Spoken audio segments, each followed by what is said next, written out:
Hey guys, welcome back to my channel. Today is a very exciting video because I have my coach with me, Stephen. I know that some of you will have seen on Instagram, if you pay very close attention, that I've been having some coaching, and a lot of people were asking me like, what is coaching? What does a coach do? What does a coach cost? Do I need one? How is it different to a therapist? So I thought the perfect thing to do would be to get Stephen on to explain what it is and hopefully give you a few tools that you can try even if you don't end up actually getting a coach. So stick around for that. But before we get started, first of all, if you're new here, please don't forget to subscribe. I do videos every week about working online, finding your purpose, being a digital nomad, travel, all that kind of stuff. And if you are a returning subscriber, then I want to let you know that I have a Patreon page. So if you want to support me on the journey and essentially buy me a cup of coffee as a thank you and as a friend, then that will be linked in the description box, so you can come join my Patreon community. But first, I better introduce you to Stephen. And I have a little sticker that says I'm a Patreon supporter as well. You are. It's invisible. But first of all, tell me who you are, Stephen. Well, I'm Stephen, and I live in Paris, and I've been there since 2013. Mm-hmm. I sold a company in 2012, and there was a dream that was lingering back there, which I hadn't really ever paid attention to, which was I wanted to live in Europe. I had studied abroad as a student when I was young, but I was so busy building a business and living that life that I hadn't really thought about it. But once the business was sold and I didn't have any other attachments, I thought, why not give it a try? I like it. And you're a coach, obviously, but you also do a bunch of other businesses, and you've also got the 4-hour work week kind of mastered. Something like that. 4-hour work week was very influential for me from a very early age. It came out in 2007. I think I read it in 2008. And at the time I was still running my I had a tutoring company that I ended up selling. And one of the questions Tim really focuses on in the book is the idea of purpose. Why are you doing what it is that you're doing? And I remember writing in my journal saying, we'll address this after I sell my company, which should have been a warning sign. But I was so busy, you could say, hustling, that I didn't really think about it. But it's such a key question, and it was wonderful that he asked it in a book that is about, let's say, life hacking and other things. But if you look at the message, the key kernel, and those of you who haven't read the 4-Hour Workweek, I would encourage you to read. Some of its material is dated now, but the key message is you're in charge of your life and your time. And we've never been in an age in which that's been more empowered to, thanks to technology and thanks to other things. So I would really encourage you to read that book if you haven't. Yes, Louise is right. I do run a few small lifestyle businesses. After I sold my last company, it had 15 employees. I very much thought that when I would build new companies, that I would focus on what is known as a lifestyle business, which Louise has talked about on the channel before, but this idea of I'm not necessarily interested in scaling to grow it for an acquisition, but something that fits in within the number of hours a week I'd like to work. So what I would say is the major change, in addition to speaking a new language, dealing with a new government, finding tiny apartments in Paris, has been understanding that my lifestyle really comes first and building around that. And that's a really radical concept. It sounds very strange to people who have jobs, that you would say, no, my life comes first and then I'll figure out how to work. But that's really important, that what else is more important to you than your time or your lifestyle? And most of us have not simply taken the time to think about it. I certainly didn't all throughout my 20s. One of the things I admire about Louise so much is she's figured this out way before I did. And so I have a lot of admiration for the work she's done and what she's built when I was still cluelessly running my companies. In the hamster wheel? In the hamster wheel, like hardcore. I wanted to build on 2 more legs so I could go even faster. Yeah, totally. Well, that kind of brings me a bit to the coaching we've been doing. So first of all, I'd like to clarify what coaching is compared to like therapy or mentoring, or kind of what is it? Because I feel like there's life coaching, there's personal development. Are they kind of all the same? Are they different? That's a great question. Let's try to thread it between therapy and mentoring. Okay. So therapy is, I think, technical. There's people who have professional certification in therapy, and you're working through, at base, some larger emotional issues. And mentoring is going to people who you really respect for more direction and more modeling. What are you doing? Does that make any sense for me? So they're almost opposite ends of the spectrum. A therapist who's listening to you, who's catching everything and then representing it to you. And a mentor who says, well, I don't care what you do. Here's what I do. Let me know what you think.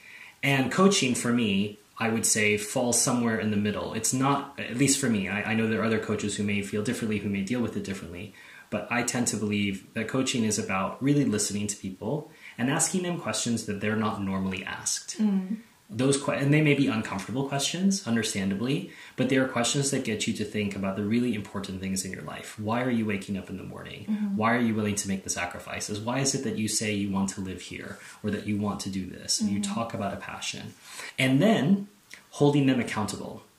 So a coach is in the unique position of giving you third-party observation that you're not used to. So they're going to ask you strange, difficult, weird questions. And I think that that's what's fun about coaching. Some people call it life coaching.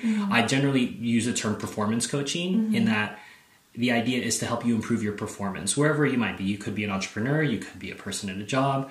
You could be someone who has a job and wants to become an entrepreneur. Because some people have said to me, like, oh, you know, I go to my friends when I have a problem, but it's kind of not like, oh, this boy didn't text me back, or, you know, my boss hates me.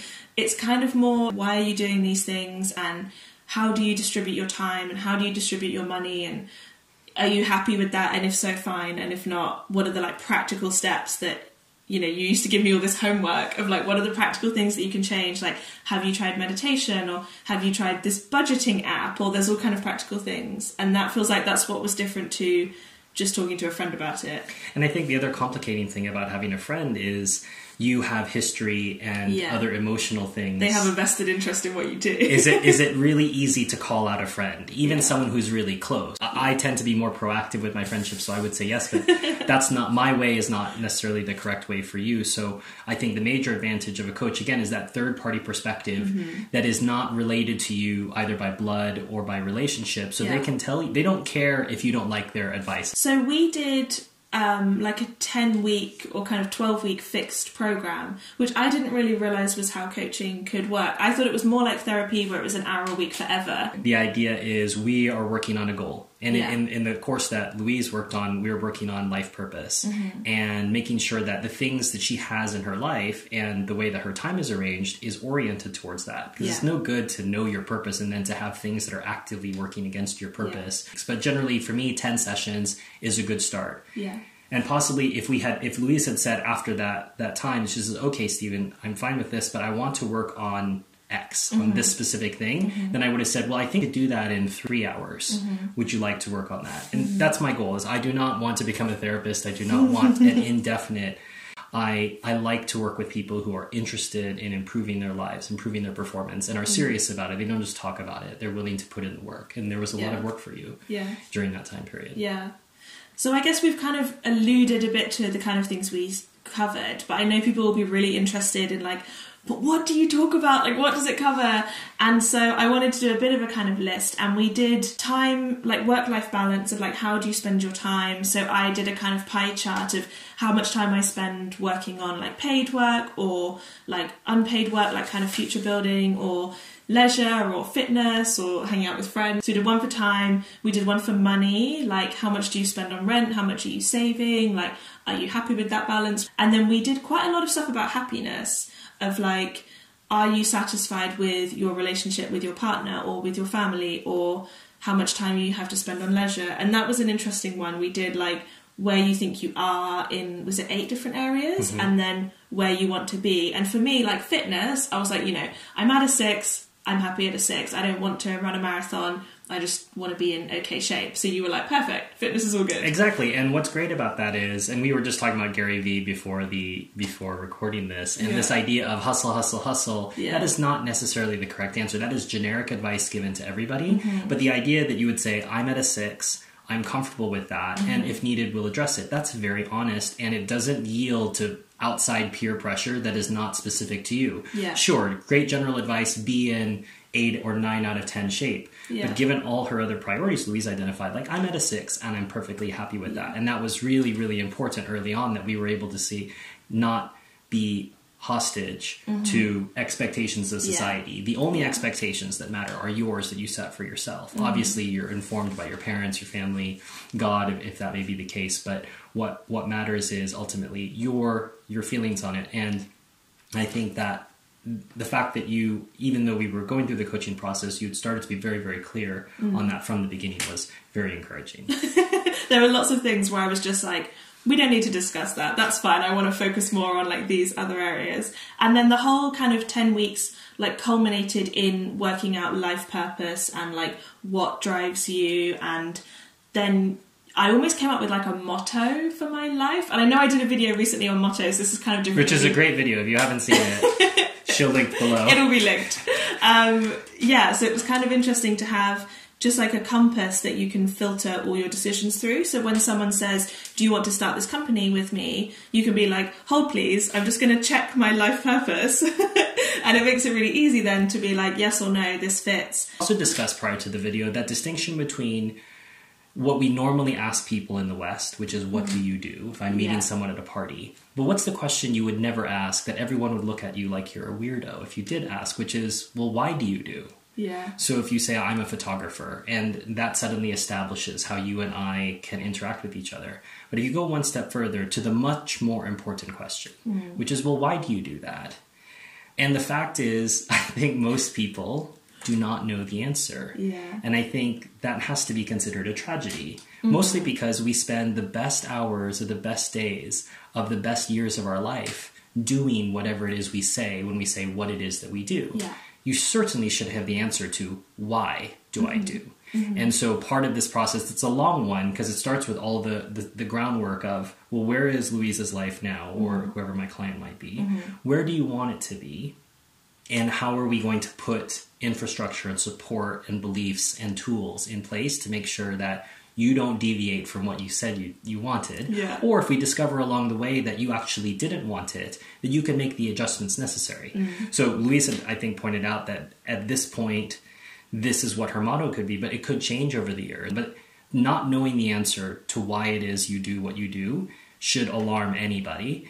And if that's maybe one thing we could think about as an exercise or a tool for the people watching the video is, we obviously can't do 10 hours 3 months of work with you in this video, but we can encourage you to just take a piece of paper, ask, well, why is it that I do what I do, and write down everything that you can think of, and don't feel constrained to the paralysis you may feel if we ask you that question right now. Yeah. Leave that piece of paper, or if it's on your phone, wherever you might keep it, and just keep coming back to it and see how it fills out over a period of weeks. Yeah.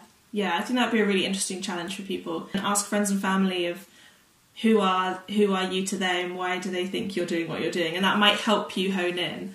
They might give you answers that you're just like, no, that's what you think of me, but that's not how I think of me. That's one of the exercises what we do in coaching. Did any of it surprise you? Yeah, a little bit, because there were some things that I'd said to you, like, for example, I didn't think I was very fun, because I'm quite serious, I'm quite a planner, and you said to me, like, no, I think you might have the wrong idea about yourself there. I think it was very much a limiting belief. Yeah, which was really cool to hear. And then when I asked my friends and family how they would describe me, which is one of the pieces of homework, several of them said fun. And I was like, oh, I guess Stephen was right. So there are always things that surprise you about how people see you. So I feel like a lot of people might want to know what coaching costs.